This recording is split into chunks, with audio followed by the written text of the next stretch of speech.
चिराग पासवान इस जिद पर अड़े हैं कि हम 6 सीटों से कम पर चुनाव नहीं लड़ेंगे। चिराग पासवान का यह दावा है कि 6 सीटों पर हम तैयारी कर रहे हैं। ऐसे तो 40 सीटों पर तैयारी कर रहे हैं, लेकिन 6 सीट जो है वो मुख्यतः जो हम अपनी पार्टी के लिए जिस पर तैयारी कर रहे हैं, यानी कि चिराग पासवान भारतीय जनता पार्टी को ये इशारा कर रहे हैं कि 40 में से 6 सीट आप हमको दे दीजिए। जिस तरीके से 2019 में लोजपा जो है वो 6 सीटों पर चुनाव लड़ा था और 6 सीटों पर जीत हासिल भी की उसने की थी। बाद में पार्टी टूट गया, चाचा अलग हो गए और भतीजा अलग हो गए, और अब कहा जा रहा है कि चाचा और भतीजा को मिलाकर 6 मिलेगा। लेकिन चिराग पासवान कह रहे हैं कि हमें अकेले 6 सीट चाहिए। विस्तार से इस पर चर्चा करेंगे, लेकिन उसके पहले नमस्कार, मेरा नाम शशांक पांडे है। आप जनता जंक्शन पर मुझे देख रहे हैं, कैमरे के पीछे विशाल खड़े हैं। और चिराग पासवान नवादा और जमुई आज गए हुए थे, दोनों लोकसभा क्षेत्रों में लोगों से मुलाकात करने, और वहां पर जब पत्रकारों से बातचीत हुई तो चिराग पासवान ने कहा कि 2024 में 40 सीट पर हमारी मजबूती के साथ तैयारी है, लेकिन 6 सीट जिस पर हम मुख्यतः तैयारी कर रहे हैं, और वो 6 सीट वो इशारों में कहते हैं कि हाजीपुर, जमुई, और उसके बाद सीतामढ़ी है, नवादा है, और फिर आपको वैशाली है।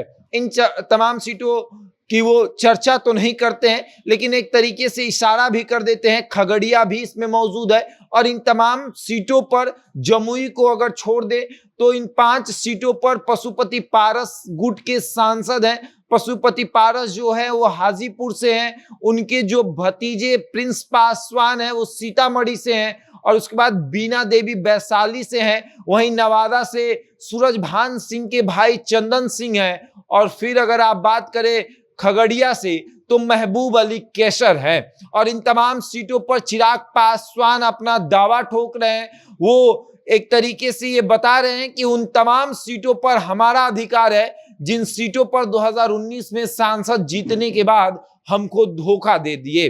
और अब चिराग पासवान लगातार एक तरीके से तैयारी कर रहे हैं कि हम इन सीटों पर चुनाव लड़ेंगे। हाजीपुर तो वो छोड़ने का नाम नहीं ले रहे हैं, और उसके बाद जमुई कह ही रहे हैं कि हम यहाँ जवान होकर आए थे, बूढ़े होकर जाना चाहते हैं। यानी जिस तरीके से रामविलास पासवान लगातार 8 बार हाजीपुर से सांसद बने, उसी तरीके से चिराग पासवान भी सोच रहे हैं कि वो भी जमुई से इसी तरीके से सांसद बने। दूसरी बार 2014 और 2019 यानी दूसरी बार ये सांसद बन चुके हैं, तीसरी बार होगा जब वो 2024 में चुनाव लड़ेंगे। और अब सबसे बड़ी बात कि जहां एक तरफ पशुपति पारस कह रहे हैं कि उसका दावा उसके पास ही रहेगा, लेकिन अब चिराग पासवान जिस तरीके से बात कर रहे हैं, यकीनन ये अब एहसास हो रहा है कि चिराग पासवान की बात भारतीय जनता पार्टी के बड़े नेताओं से हो रही है। क्योंकि जिस तरीके से चिराग पासवान ये हक जता रहे हैं कि उन तमाम 6 सीटों पर हम चुनाव लड़ेंगे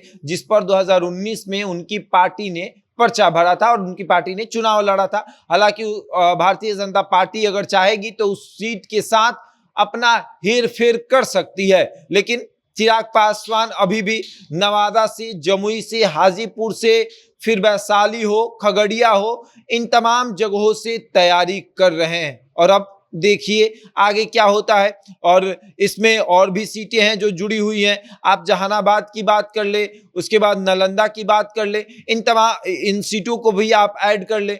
इन सीटों पर चिराग पासवान मजबूती के साथ तैयारी कर रहे हैं। अब आगे देखिए क्या होता है, चिराग पासवान को कितना सीट मिलता है। 6 सीटों पर दावा है चिराग पासवान का, और 2024 का जब चुनाव होगा, जब सीट बंटवारा होगा, तो चिराग पासवान के हिस्से में कितना सीट जाएगा, ये बड़ा सवाल है। बात बाकी इस खबर में इतना ही। बने रहे हमारे साथ और देखते रहे जनता जंक्शन।